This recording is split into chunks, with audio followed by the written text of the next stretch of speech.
नाशिकमधील बंधू अशोक खरात प्रकरणी चर्चेत आलेले नाशिकचे आयजी दत्तात्रय कराळेंची बदली झाली आहे। दत्तात्रय कराळे यांची राज्य मानवी हक्क आयोगाच्या विशेष पोलीस महानिरीक्षकपदी बदली करण्यात आली आहे। तर प्रवीण पडवळ नाशिक परिक्षेत्राचे विशेष पोलीस महानिरीक्षक असणार आहेत। खरात प्रकरण आणि इगतपुरी कॉल सेंटरसह 400 कोटींच्या कंटेनर प्रकरणामध्ये देखील दत्तात्रय कराळे हे चर्चेत आलेले होते। कराळेंच्या बदलीनंतर सामाजिक कार्यकर्त्या अंजली दमानी यांनी प्रतिक्रिया दिली आहे। दत्तात्रय कराळे यांची बदली नाही तर निलंबन व्हायला हवं होतं असं दमानिया म्हणाल्या।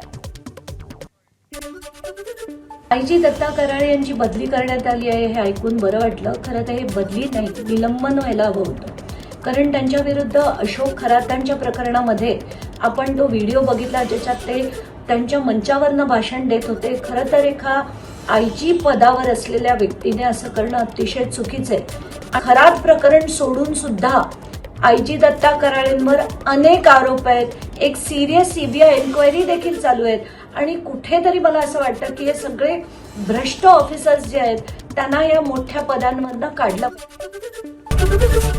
एबीपी माझा, उघडा डोळे बघा नीट।